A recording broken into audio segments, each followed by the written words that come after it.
Good morning. So, for my birthday, I got a Mavic Mini. And I've been flying it a little bit already. Now, I finally have the opportunity to actually go above hedge height. So, let's see how it does. Because this thing is tiny. Right, so what do I want out of this? Lots of stuff. I want that. I want that. And I should probably... These are all tight. So this drone only weighs 249 grams, which means in the UK you don't need to register it just yet, but you are going to need to register it soon because they've changed the rules. Now, there is a bit of wind today, so that's not ideal. This drone is so small that it can't really handle the big wind. But a little bit of wind it seems pretty good with. And it's incredibly easy to fly. I've been very happy with this actually. It's a bit of a squeeze to get a Samsung Galaxy Note 10 in here, but you can do it. Just right, Jasper, can you move away a bit now because I'm going to turn everything on.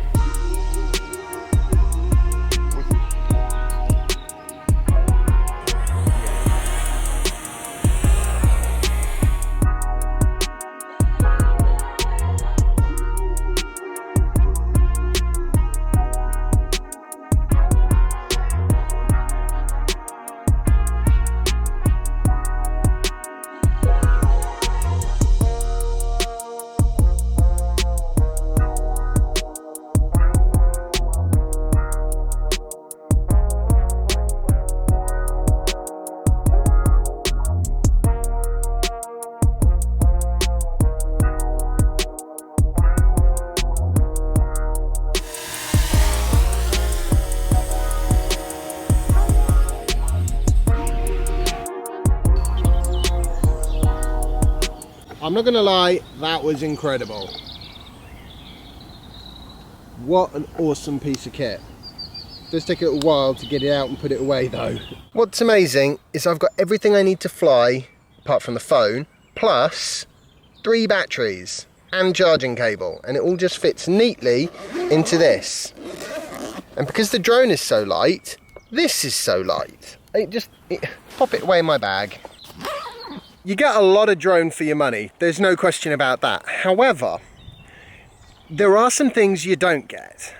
It's only 249 grams, so its ability to handle strong wind is basically, it can't.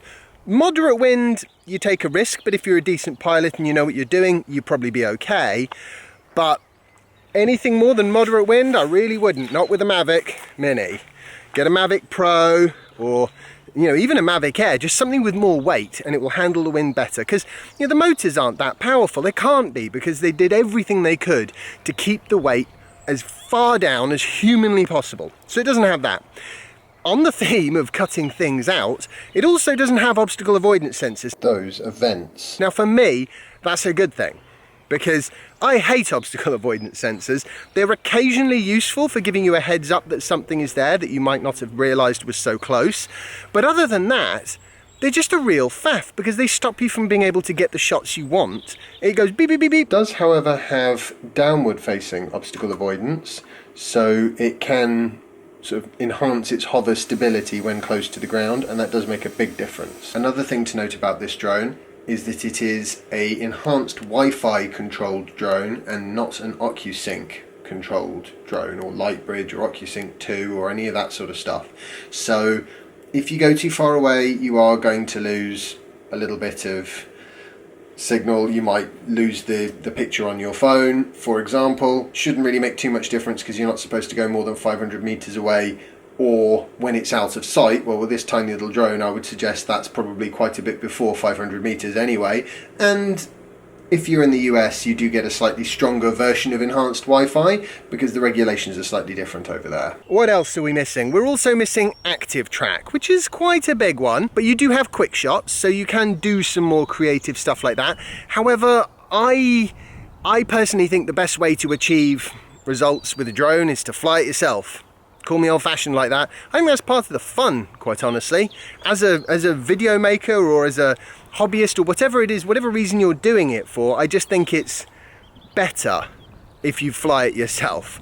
That said, waypoints would be nice, and I don't believe it has that. One thing is for sure though, DJI have really moved the bar on what can be achieved. When I was flying it just then, I got up to about 70 meters, which is perfectly legal.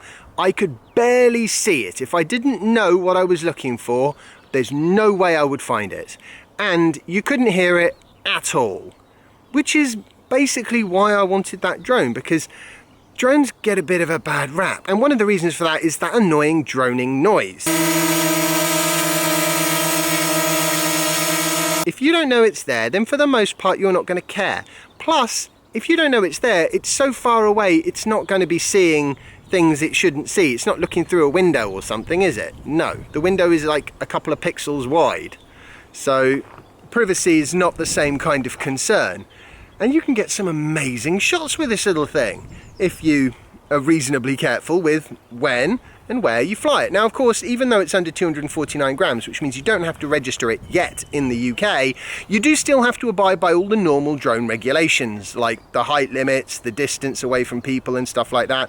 Although I think some of that stuff will be shifting slightly as they bring in the EASA drone regulations, which have been pushed back from 1st of July implementation to 1st of November. So that'll be fun to see what comes out of the works there. And one of the things that will come out of the works is because it's got a decent, powerful camera on it, it is going to need to be registered. Well, you're going to need to register as an operator, I think is the exact terminology, but not necessarily as a flyer. Speaking of the camera, it doesn't shoot 4K. It will do at max 2.7K 30 frames per second, and it's only got a 40 megabit bit rate, whereas the Mavic Air had a 100 megabit bit rate. And I personally think that a decent bit rate that's one of the key things. It's not going to be as fantastic footage as you would get from a better camera on a bigger drone, but that's not the point. The point is this thing is like a tiny little stealth drone. You know, once you've taken off and you've got to about 30-40 meters, wind allowing, because of course it'll be windier up high, it's almost invisible and unhearable, which is perfect because it means you can fly about the sky without having to worry too much. And if it did fall out of the sky onto somebody's head, which is an extreme long shot to say the least, it only weighs 249 grams and it takes up quite a lot of volume in space for that 249 grams. So would I recommend it? Yes, but with caveats. I don't think I would go and get this drone if I wanted to be a professional drone pilot. It's not going to do that job anything like as well as the bigger drones, and the fact that it's small and light isn't going to help you out that much in terms of where you can and can't fly. Certainly not until the new regulations come in, and even then, I don't know. I've read through these regulations and all I got from it was a headache and confusion. So, yeah. Anyway, it's been a nice little fly. I'm just trying to think what else. The Mavic doesn't have quick release props, however. That's something that is slightly, it's not really annoying. It's obviously been a weight saving thing, but these propellers are screwed in, so you do want to just make sure the screws are good and tight on a reasonably regular basis, because if a blade comes off, the aircraft will fall. The battery time is amazing though. I mean, this is a massive plus for me. You get a proper half an hour out of it. I just did a bunch of flying in this area. I landed with about 40% battery, and I got another 2 batteries just in the bag. It came with a charging hub because I got the Fly More combo. Just DJI have surpassed themselves with this little drone. And like I said, I think the reasons for going for a small drone are twofold. It's not partly the regulatory side of things. In certain places in the world it does make it easier, but a really big part of the reason why I think a small drone is a good idea is because it's much safer for people that aren't involved. It's much less noisy, it's much less conspicuous, it fits in your bag more easily, which means that you can fly it in more places and you can take it to more places. Even if you might not get the opportunity to fly, it's so light and inconspicuous, you kind of think, well, I'll take it anyway. And that's what I've been doing over the last few days. I've got some fun shots. I'm on board with this drone. Right, I need to find my son somewhere in the countryside. I hope you enjoyed today's video. If you have, remember to like it, share it, subscribe if you haven't already, follow me on Instagram and Twitter if you don't already, and I will see you in the next episode of my vlog. Bye.